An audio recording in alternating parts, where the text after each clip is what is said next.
I don't know, Chair, you may wish to speak to the Haiti question. I'll leave that to the Chair.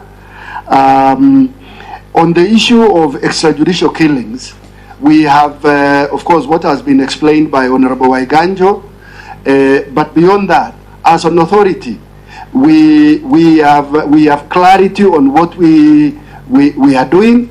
The cases we are able to investigate where it has been determined through investigations that we are able to identify the people responsible in those enforced disappearance or in extrajudicial killing have been taken through investigations. However, where we are not able to determine directly the police involvement, the commission or the authority has decided that it will undertake public inquiry, which will be able to, to determine exactly the circumstances and also determine accountability.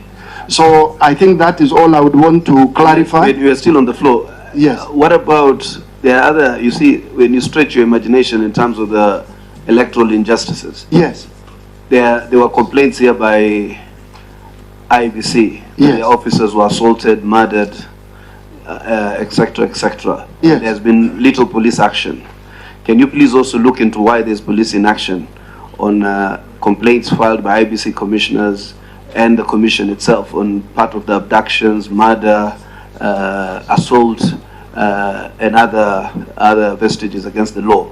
Secondly, I remember there are these men who are working in the KK Secretariat, the Indian nationals, who were actually abducted by the DCI and were killed in some container. They had a killing container somewhere. What is the extent of the fate of those men from the DCI? Okay, maybe picking up on the last one about the Indians. I think this is a matter, again, which is, of course, in court. And between Ipoa and the DCI, we were able to make a presentation. And I think I would rather ask the head of legal to speak to that matter with clarity. Yes, thank you. As the CEO has stated, that the matter is currently in court. The matter is being handled by, of course, Ipoa and also the Internal Affairs Unit of the National Police Service is dealing with that investigation, and the matter is currently in court. On the issue of IBC, yes, there were the reports, of course, cases we are handling where IBC officers were assaulted allegedly by police. A case we are handling is the case of the IBC officer in Wajir, and we have made a very advanced investigation on this, and these are matters which are basically towards conclusion. Thank you. Thank you, Chair. On the issue of partisan approach and the IG banning demonstrations, I'll allow the Vice Chair to speak into that. Then Commissioner Mutahi can speak into the issue of Haiti. Let's try to now wind up. Yes, in the next 5 minutes.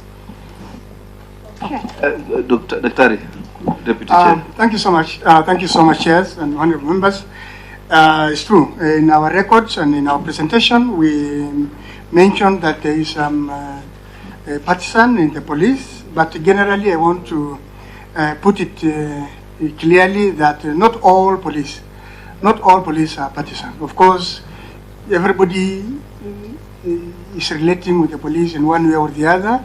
It is true. If you look at the statistics from Ipoa, about 99% of the police are doing a good job, but 1% has some issues. And sometimes when one person becomes